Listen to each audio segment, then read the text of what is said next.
जय हिंद साथियों, कैसे हैं आप सभी लोग। आप सभी साथियों का बिजनेस कोचिंग इंस्टीट्यूट में स्वागत है।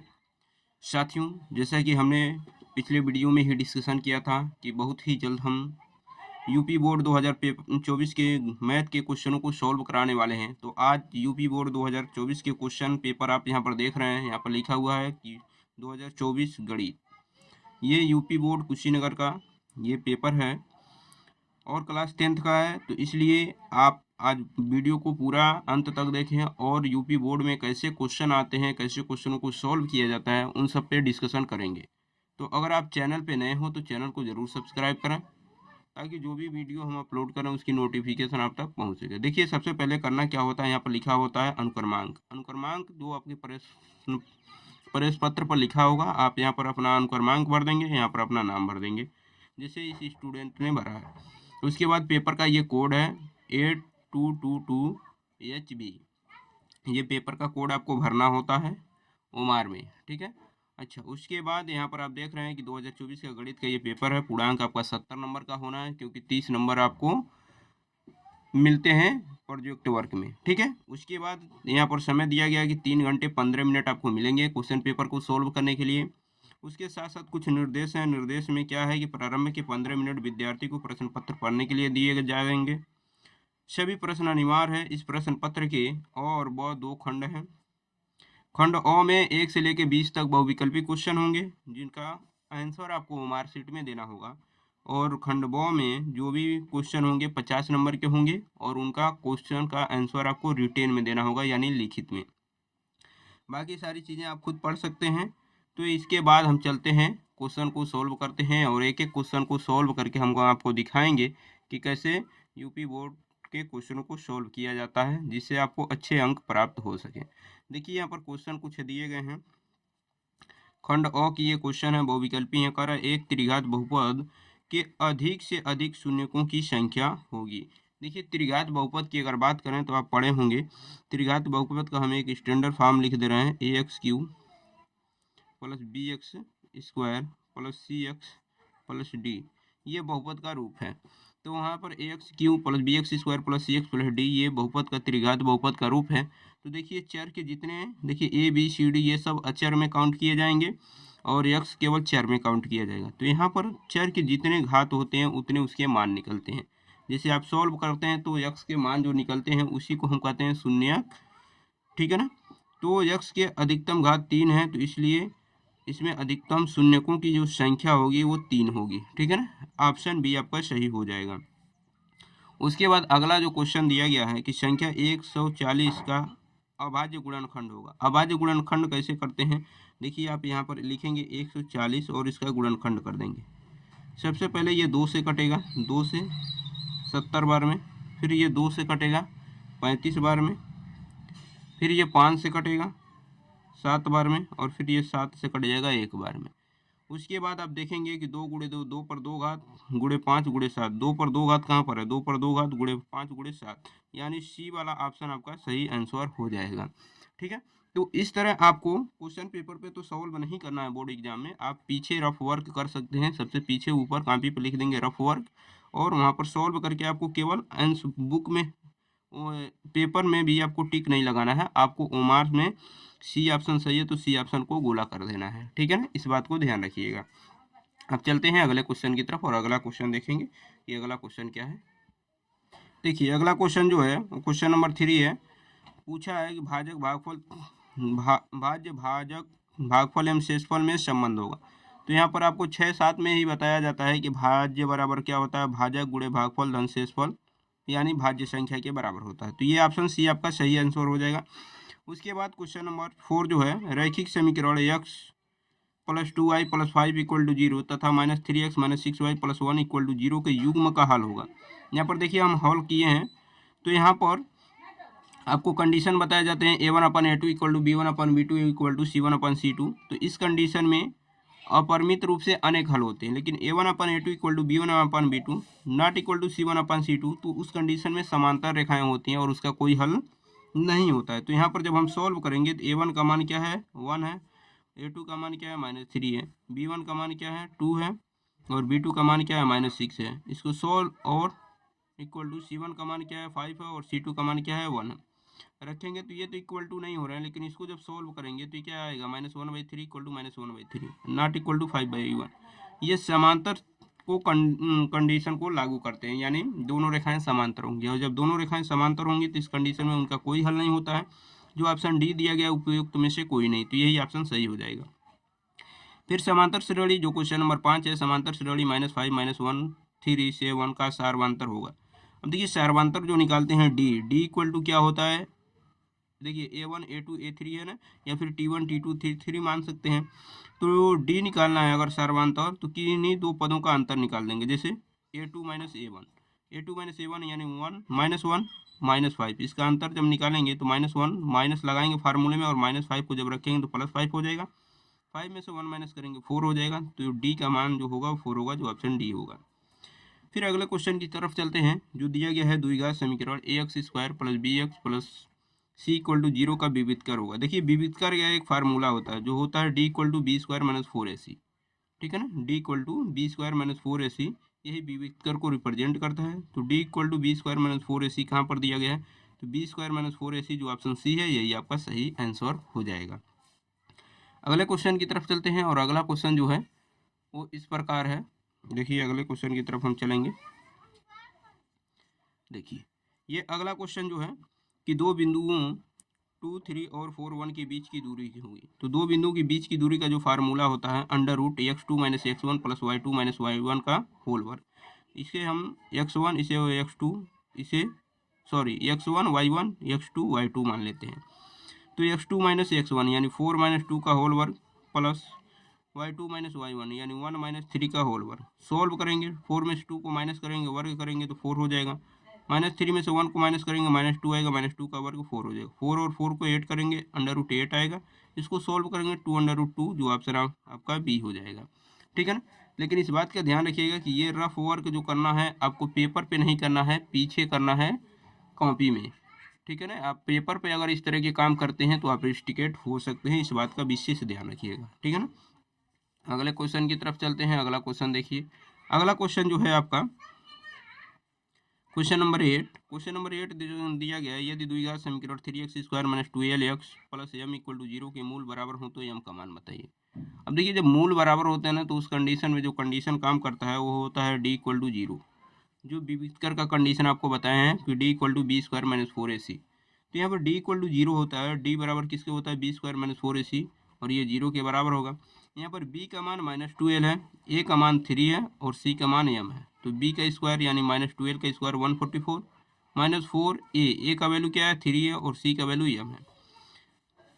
तो यहाँ पर 4 3 जो 12 m हो जाएगा, 12 से 144 कैंसिल होगा, m = 12 हो जाएगा। तो यहाँ पर m का जो मान आएगा वो 12 हो जाएगा। उम्मीद है कि यहाँ तक आपको चीज़ें बहुत अच्छी तरीके से क्लियर हो गई होंगी। अब चलते हैं इसके बाद के क्वेश्चनों पर। जो क्वेश्चन दिया गया है कि एक समबाहु त्रिभुज ABC की भुजा 2a है, उसके प्रत्येक शीर्ष लंब की लंबाई होगी। अब देखिए समबाहु त्रिभुज, ऐसे त्रिभुज जिसकी सभी भुजाएं बराबर होती हैं। हम यहाँ पर पेपर पे ही सॉल्व करके बता रहे हैं, लेकिन आप पेपर पर बिल्कुल मत कीजिएगा बोर्ड एग्जाम में। देखिए समबाहु त्रिभुज ऐसा त्रिभुज जिसकी सभी भुजाएं बराबर होती हैं। तो ये 2a है, ये 2a है, और ये भी आपके 2a है, ठीक है ना। लेकिन कह रहा है प्रत्येक का शीर्ष लंब बताइए। अब शीर्ष लंब हम मान लीजिए यहाँ पर नाम दे देते हैं ABC। यहाँ से शीर्ष से सामने वाली भुजा पर डाला गया लंब शीर्ष लंब होता है। और जब समबाहु त्रिभुज है तो जब ये लंब डाला जाएगा तो ये वाली भुजा दो बराबर भागों में बट जाएगी। यानी यहाँ से यहाँ तक मान लीजिए ये D पर लंब डाले तो BD और AD दोनों बराबर हो जाएंगे, AA हो जाएंगे, ठीक है ना। अब शीर्ष लंब बताना है, यानी यही लंब बताना है। देखिए यहाँ लंब है तो ये 90 अंश हो जाएगा, ये तो ये कड़ हो जाएगा, ये आधार हो जाएगा, ये लंब हो जाएगा। तो पाइथागोरस प्रमेय कार्य करेगा। और पाइथागोरस प्रमेय जो है वो क्या होता है कि आपको अगर लंब निकालना है तो लंब बराबर क्या होता है, कड़ी में कड़ का वर्ग माइनस आधार का वर्ग।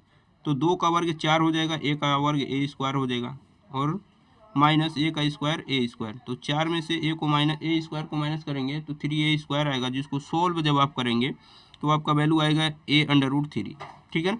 चलिए हम यहाँ पर सोल्व करके दिखा देते हैं। यहाँ पर सोल्व करेंगे, यहीं पे सोल्व कर रहे हैं। जैसे AD लंब है तो AD = क्या होगा, √2a का स्क्वायर, 2a का स्क्वायर 4a² हो जाएगा, माइनस ए का स्क्वायर ए स्क्वायर हो जाएगा। अब देखिए 4a² में से a² माइनस करेंगे 3a² हो जाएगा। ए स्क्वायर है तो ए बाहर आ जाएगा और अंडर रूट में 3 रह जाएगा, तो आपका वैल्यू जो आएगा a√3 हो जाएगा। ठीक है ना। तो इस तरह आप सॉल्व कर सकते हैं, बिल्कुल भी आप किसी भी प्रकार की दिक्कत का सामना नहीं करेंगे, आसानी से पेपर को सॉल्व कर लेंगे। अगले क्वेश्चन की तरफ चलते हैं और अगला क्वेश्चन समझेंगे। यहाँ पर दिया गया है निम्नलिखित सारणी का माध्य होगा। ठीक है ना। वर्ग अंतराल दिया गया है 1 से 3, 3 से 5, 5 से 7, 7 से 9, 9 से 11। बारंबारता दिया गया है 3, 2, 4, 2, 3। ठीक है ना। इसको हम सॉल्व कर रहे हैं, इसको कॉपी पे सॉल्व करेंगे क्योंकि ये छोटा क्वेश्चन है नहीं, इसलिए इसको हम कॉपी पे सॉल्व करके दिखा रहे हैं। चलिए क्वेश्चन नंबर 10 को हम यहाँ पर सॉल्व कर रहे हैं। वर्ग अंतराल दिया है, बारंबारता दिया है, तो वर्ग अंतराल 1 से 3, 3 से 5, 5 से 7, 7 से 9, 9 से 11। बारंबारता 3, 2, 4, 2, 3 है, यहाँ पर देख सकते हैं। ऐसे सवालों को सॉल्व करने के लिए मध्यमान निकालते हैं। मध्यमान कैसे निकालेंगे, इन दोनों को जोड़ेंगे, 3 और 1 4, उसमें 2 का भाग देंगे तो आएगा 2। 5 और 3 को जोड़ेंगे, 2 से भाग देंगे, आएगा 4। तो इस तरह 2 2 का गैपिंग आएगा। 4 के बाद 6 आएगा, 6 के बाद 8 आएगा, 8 के बाद 10 आएगा। आप देख सकते हैं 11 9 जोड़ेंगे 20 आएगा, 20 में 2 का भाग देंगे 10 आएगा। अब इसके बाद एफ एक्स निकाल लेते हैं। एफ क्या है 3 है और एक्स क्या है 2 है, तो मल्टीप्लाई करेंगे 6 होगा। यहाँ पर 4 2 जा 8 हो जाएगा, 6 4 जा 24 हो जाएगा, 8 2 जा 60 हो जाएगा, 10 3 जा 30 हो जाएगा। अब उसके बाद हम करते क्या है पर आप आगे सॉल्व करके आपको दिखा रहे हैं। इसको जोड़ देते हैं, सिग्मा एफ निकल जाता है। तो जोड़िए 3 2 5, 5 4 9, 9 3 12 2 14, यानी 14 हो जाएगा। और इसको जोड़ेंगे तो सिग्मा एफ एक्स हो जाएगा। तो जोड़िए 6 4 10, 8 18, 18 2 20, 4 24 को 4। उसके बाद 3 2 5 1 6, 6 और 2 हासिल 8। अब यहाँ पर एक्स बार जब निकालेंगे तो क्या होगा, सिग्मा एफ एक्स अपान sigma F. Sigma F x कितना है 84 है और सिग्मा एफ क्या है 14 है। इससे कैंसिल करेंगे, 6 चांस में कैंसिल हो जाएगा, तो एक्स बार का वैल्यू जो आएगा वो 6 आएगा। तो एक्स बार यानी समांतर माध्य का जो मान आएगा वो 6 हो जाएगा। तो आप ऑप्शन इसमें देख सकते हैं, ऑप्शन क्या है, डी है, जो आपका 6 आंसर होगा। ठीक है। उसके बाद लास्ट क्वेश्चन नंबर 11 तक ही हम करेंगे। बाकी जो क्वेश्चन होंगे उसको कोशिश करेंगे हम कि अगले वीडियो में सॉल्व करके दिखा दें। तो देखिए यहाँ पर लिखा है कि साइन 27 अपान cos 63 का मान होगा। यहाँ पर साइन 27 अपान cos 63, देखो उसको यहाँ पर सॉल्व करना है। साइन 27 को हम ऐसे लिख सकते हैं 19 माइनस 63, क्योंकि 19 में से 63 माइनस करेंगे तो 27 आएगा, और नीचे है cos 63 डिग्री। तो ये देखिए साइन 90 माइनस थीटा बनता है cos थीटा, यानी cos 63 डिग्री, और नीचे है cos 63 degree.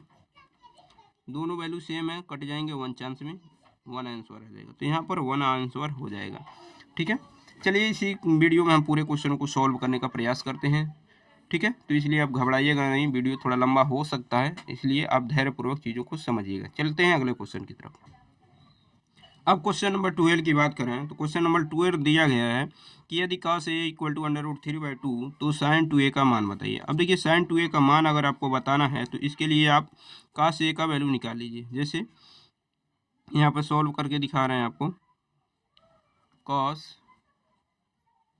cos a equal to क्या दिया गया है, √3/2, 3/2।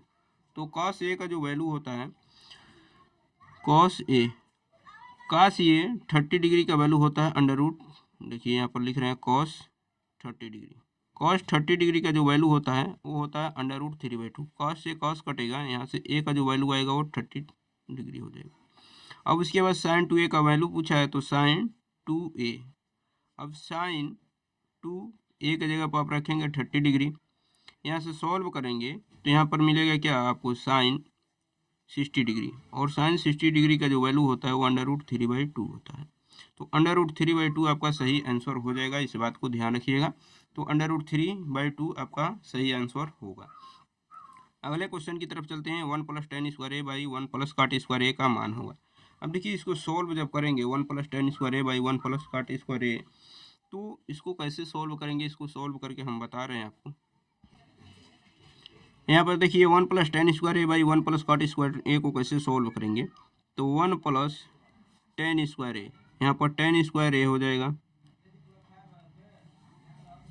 1 प्लस काट स्क्वायर ए को लिख सकते हैं आप 1 प्लस 1/10 स्क्वायर ए। इसको जब सॉल्व करेंगे तो ये है 1 प्लस 10 स्क्वायर ए, और नीचे इनका एलसीएम लेके जब सॉल्व करेंगे तो आएगा यहाँ पर 10 स्क्वायर ए प्लस 1, और नीचे आएगा आपका 10 स्क्वायर ए, ठीक है ना। 1 प्लस 10 स्क्वायर ए से 1 प्लस 10 स्क्वायर ए कट जाएगा, और ये 10 स्क्वायर ए ऊपर चला जाएगा, यानी 10 स्क्वायर ए ऊपर चला जाएगा, और यही आपका 10 स्क्वायर ए आपका आंसर हो जाएगा, यानी ऑप्शन डी आपका सही आंसर हो जाएगा। चलते हैं अगले क्वेश्चन की तरफ, और अगला क्वेश्चन देखेंगे। अगला क्वेश्चन जो है क्वेश्चन नंबर 14 है। कह रहा है कि sine 2a equal to 2 sine A सत्य होगा जब ए बराबर होगा। ए का मान कितना होगा कि ये फार्मूला जो होगा वो सत्य होगा। तो देखिए यहाँ पर सॉल्व करने के लिए हम चीज़ों को समझेंगे। तो देखिए यहाँ पर sine 2a equal to 2 sine A सत्य होगा जब ए का मान होगा। देखिए 0 डिग्री दिया है, 30 डिग्री, 45 डिग्री और 60 डिग्री। बारी बारी सबका मान रख के चेक कर सकते हैं। जिस पे ये वैल्यू क्या होंगे, दोनों तरफ के वैल्यू बराबर होंगे, वही सत्य होगा। जैसे अगर 0 रखें तो यहाँ 0 रखेंगे तो पूरा वैल्यू 0 हो जाएगा, तो साइन 0 का वैल्यू 0 होता है। और यहाँ 0 रखेंगे तो ये साइन 0 का वैल्यू 0 होगा, 0 का 2 में मल्टीप्लाई करेंगे 0 हो जाएगा, यानी दोनों वैल्यू बराबर हो रहे हैं, इसी को सही कर देंगे, ठीक है ना। बाकी 30 पे रखेंगे तो साइन 30 अंश से यहाँ रखेंगे तो 60 हो जाएगा, और साइन 60 अंश का मान करीब 3/2। यहाँ 30 रखेंगे, साइन 30 अंश का मान 1/2। सॉल्व करेंगे तो ये 1 हो जाएगा, ये करीब 3/2 होगा, बराबर नहीं होगा। इसी तरह इन दोनों को भी आप चेक कर सकते हैं, 0 पे ही आपका आंसर सही हो जाएगा। उसके बाद ये जो क्वेश्चन दिया गया है कि 22 सेमी परिधि वाले एक वृत्त के चतुर्थांश का क्षेत्रफल बताइए। चतुर्थांश का मतलब होता है कि जैसे मान लीजिए ये एक वृत्त है, इसका 4 हिस्सा कर दीजिए, उसके एक हिस्से का क्षेत्रफल आपसे पूछा गया है। तो परिधि क्या है, 22 सेंटीमीटर है, इसके चतुर्थांश का क्षेत्रफल बताना है। तो देखिए इसके लिए फार्मूला है θ/360 × 2πr, ठीक है। तो इसके लिए क्या करेंगे, थीटा का वैल्यू यहाँ पर 90 डिग्री बनेगा, 90/360 × 2 पाई, पाई का मान 22/7 रख देंगे, और आर का मान आप क्या रख सकते हैं, आर का मान। देखिए यहाँ पर आर का मान नहीं दिया है, लेकिन एक बात ध्यान रखिएगा, यहाँ लिखा है 22 सेमी परिधि वाली, तो ये 2πr परिधि होती है जिसका मान 22 दिया है, तो यहाँ पर 22 ही रहने देते हैं। देखिए 90 कम 90, 90 चौको क्या हो जाता है, 360। फिर ये बचेगा आपका 22/4। आप इसको सॉल्व अगर करेंगे तो देखिए, सॉरी इस क्वेश्चन को ऐसे नहीं सॉल्व करेंगे, इस क्वेश्चन को हम सॉल्व करके यहाँ पर दिखा रहे हैं। देखिए ये कह रहा है कि एक वृत्त के चतुर्थांश का क्षेत्रफल बताइए, यानी इसका क्षेत्रफल बताना। तो सबसे पहले इसकी परिधि दी गई है, तो परिधि क्या होती है, 2πr होती है, और ये दिया कितना गया है, ये दिया गया है आपको 22 सेंटीमीटर, यानी 22 सेंटीमीटर। आप यहाँ से r का मान निकालेंगे तो 22/2 गुणे 22 का मान 22/7, पाई का होता है 7 ऊपर चला जाएगा, 22 से 22 कट जाएगा, यानी r का मान क्या आएगा, 7/2 आ जाएगा। r का मान जब 7/2 आ जाएगा तो इस चतुर्थांश का क्षेत्रफल जब आप निकालेंगे तो क्या होगा, θ/360 × πr²। थीटा का मान यहाँ 90 डिग्री होता है, तो 90/360 × पाई, पाई का मान 22/7, आर का मान 7/2 × 7/2। अब देखिए 91 या 90, या 90 से ये 4 चांस में कैंसिल हो जाएगा। उसके बाद 7 से ये 7 कैंसिल हो जाएगा, 2 से ये 11 चांस में कैंसिल हो जाएगा। यहाँ से सॉल्व करेंगे तो 11 7 जा 77, और 4 2 जा 8 सेंटीमीटर स्क्वायर, यानी 77/8 सेंटीमीटर स्क्वायर। तो 77/8 सेंटीमीटर स्क्वायर आपका ऑप्शन सी आंसर हो जाएगा, ठीक है ना। अब चलते हैं अगले क्वेश्चन की तरफ, और अगला क्वेश्चन देखेंगे। बस 4 क्वेश्चन और बचे हैं, तो क्वेश्चन नंबर 16 की तरफ चलते हैं। कह रहा है कैप्सूल संयोजन है। कैप्सूल संयोजन जो होता है वो कैप्सूल इस प्रकार का बनता है, जैसे आप गोली देखते होंगे, ये बेलन के आकार का होता है, उसके बाद उसके अर्ध गोले लगे होते हैं, दोनों सिरे पे अर्ध गोले लगे होते हैं। हम यहाँ पर बना के आपको दिखा रहे हैं। ये कैप्सूल का जो आकार होता है, जैसे ये ऐसे होता है, ठीक है ना, ऐसे, तो ये अर्ध गोले हैं, ठीक है ना। तो यहाँ पर लिखा है कि एक बेलन और 2 अर्धगोला, तो यही ऑप्शन सही होगा। एक बेलन है ये, और 2 अर्धगोले हैं। अगले क्वेश्चन की तरफ चलते हैं। अगला क्वेश्चन देखिए, अगला क्वेश्चन जो है वो कुछ इस प्रकार है कि यदि कुछ आंकड़ों का माध्य तथा बहुलक 32 और 35 हो तो माध्य ज्ञात कीजिए, ठीक है ना। इसको हमें सॉल्व करना है। तो इसको कैसे सॉल्व करेंगे, सबसे पहले एक बहुलक का फार्मूला होता है। बहुलक का फार्मूला यहाँ पर हम लिख रहे हैं, बहुलक बहुलक बराबर होता है 3 गुणे माध्यक या माध्यिका, माध्यक माइनस 2 गुणे माध्य, ठीक है ना। माध्यक या माध्यिका जिसे हम कहते हैं, तो यहाँ पर दिया गया है कि यदि कुछ आंकड़ों का माध्यक तथा बहुलक क्रमशः 32 और 35 हो तो माध्यक ज्ञात कीजिए। हमें माध्यक बताना है, तो बहुलक यहाँ पर दिया गया। बहुलक कितना है, माध्य और बहुलक, तो पहले माध्य जो दिया गया है वो 32 है और बहुलक जो है वो 35 है। तो हम यहाँ रखेंगे 35, यहाँ 3 गुणे माध्यक माइनस 2 गुणे माध्य। माध्य कितना है, तो माध्य जो है वो 32 है। यहाँ से जब सॉल्व करेंगे तो देखिए ये 35, 32 दूनी 64, ये 64 इधर आके जुट जाएगा और गुणे 3 गुणे माध्यक हो जाएगा। 5 4 9 6 3 9 99 हो जाएगा और 3 से ले आकर भाग दे देंगे, माध्यक निकल जाएगा, ठीक है ना। 3 से जब इसको भाग देंगे तो ये 33 बार में कट जाएगा, तो 33 आपका जो होगा वो माध्यक हो जाएगा, जो ऑप्शन डी आपका सही आंसर हो जाएगा। अगला क्वेश्चन जो है, निम्नलिखित बारंबारता सारणी का बहुलक वर्ग होगा। अब बहुलक वर्ग क्या होता है कि जिसकी बारंबारता सबसे अधिक बार आई होती है वही बहुलक वर्ग होता है। इसमें देखेंगे सबसे अधिक बारंबारता 19 की आई होती है, तो यही बहुलक वर्ग है 15 और 20। तो 15 और 20 जो ऑप्शन बी आपका है वही सही आंसर हो जाएगा, 15 और 20 बहुलक वर्ग होगा, ठीक है। बस लास्ट 2 क्वेश्चन बचे हुए हैं, तो इसलिए अगर आप चैनल पे नए हो तो चैनल को जरूर सब्सक्राइब कर लें। लास्ट 2 क्वेश्चन क्या है, 2 पासों को एक साथ उछालने पर दोनों पासों पर प्राप्त संख्याओं का योगफल 10 होने की प्रायिकता ज्ञात कीजिए। अब 10 होने की प्रायिकता क्या होगी, इसको सॉल्व करेंगे। तो कह रहा है कि 2 पासों को एक साथ उछालने पर दोनों पासों पर प्राप्त योगफल 10 होने की प्रायिकता बताइए। देखिए 2 पासों को जब फेंकेंगे तो पहले तो एन जो होगा वो 36 हो जाएगा, ठीक है ना। एन क्या हो जाएगा, 36। अब दोनों पासों पे जो संख्या आ रही है उनका योगफल 10 हो, तो वो संख्या क्या क्या हो सकती है यहाँ पर हम लिख दे रहे हैं। पहले पासे पे क्या हो जाए, 4 हो जाए और दूसरे पे 6 हो जाए। उसके बाद दोनों पे 5 5 हो जाए और दूसरे पर 6, पहले पे 6 हो जाए और दूसरे पर 4 हो जाए। तो ये कंडीशन है, यही 3 संख्याएं ऐसी हैं जिनको जोड़ने पर 10 होगा, बाकी कोई संख्या ऐसी नहीं है जिनको जोड़ने पर 10 होगा। तो इनकी यानी जो है वो कितना हो जाएगा, यानी का मान जो होगा वो 3 हो जाएगा। इसकी प्रायिकता निकालेंगे, P इक्वल टू क्या होता है, यानी अपन NS, यानी का मान 3 है और NS का मान 36 है। 3 एकम 3 और 3 से ये 12 बार में, यानी 1/12 और 1/12 जो आपका आंसर है वो ऑप्शन ए हो जाएगा। तो 1/12 आपका सही आंसर हो जाएगा। उम्मीद है ये चीज़ें समझ में आ गई होंगी। बस लास्ट क्वेश्चन है, अगर आप चैनल पे नए हो तो चैनल को जरूर सब्सक्राइब करें। देखिए क्वेश्चन क्या है कि एक पासे को एक बार फेंकने पर सम संख्या प्राप्त होने की प्रायिकता बताइए। देखिए एक बार फेंकेंगे तो NS का वैल्यू जो होगा वो 6 होगा। इसमें सम संख्या क्या होती हैं, सम संख्या जो होती हैं जैसे 2 4 6, 3 संख्या ऐसी होंगी जो सम संख्या होंगी। कौन कौन सी, 2 4 6। अब इसकी प्रायिकता पूछी जा रही है, तो P इक्वल टू क्या हो जाएगा, NE/NS। NE का वैल्यू क्या है, 3 है और NS का वैल्यू 6 है। 3 एकम 3, 3 दूनी 6, सॉल्व करेंगे 1/2। तो C ऑप्शन आपका सही हो जाएगा, 1/2 आपका सही आंसर हो जाएगा। उम्मीद है कि ये सारी चीज़ें आपको बहुत अच्छी तरीके से क्लियर हो गई होंगी। वीडियो कैसा लगा आप लोग कमेंट बॉक्स में ज़रूर बताइएगा और इसके आगे भी कमेंट में बताइएगा कि क्या इसके सारे क्वेश्चनों को हम सॉल्व करके आपको इसी तरह दिखाएं।